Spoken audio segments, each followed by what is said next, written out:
Episode 12: Railways, Time Zones, and Standard Time. For thousands of years, people lived by local time. The sun rose, the sun set, and when it reached its highest point in the sky, it was noon. Every village, town, and city followed this simple system. It worked because most people rarely traveled far from home.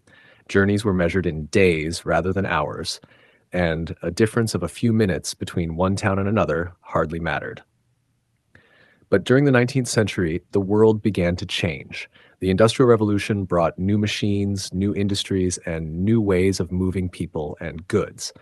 Most importantly, it brought the railways. For the first time in history, large numbers of people could travel across a country at speeds that would have seemed impossible only a few generations earlier. As railway networks expanded, a problem quickly became apparent.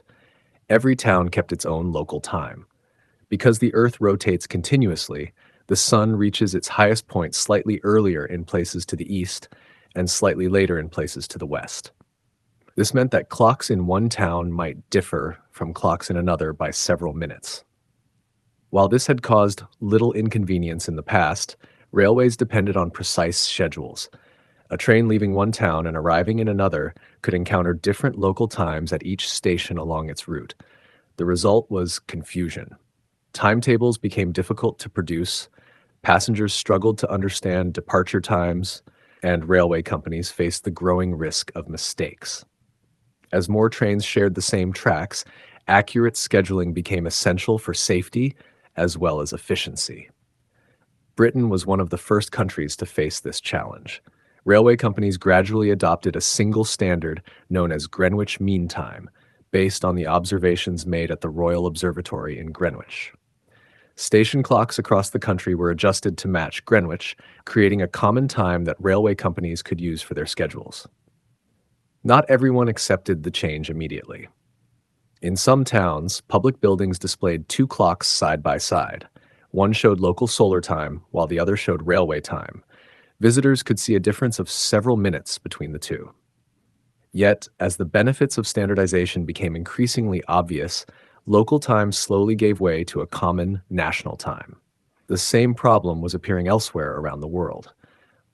As railways expanded across Europe and North America, the need for a coordinated system became impossible to ignore. In the United States, where rail lines stretched across vast distances, hundreds of local times were in use. Managing railway schedules became an enormous challenge, and eventually the railroads themselves introduced standard time zones to bring order to the chaos. The idea soon spread internationally. In 1884, delegates from many nations gathered in Washington, D.C. for the International Meridian Conference. They agreed that the prime meridian would pass through Greenwich, establishing a common reference point for longitude and helping to create the worldwide system of time zones that we still use today. For the first time in human history, millions of people across entire countries were following the same clock. Time was no longer determined solely by the position of the sun above a particular town.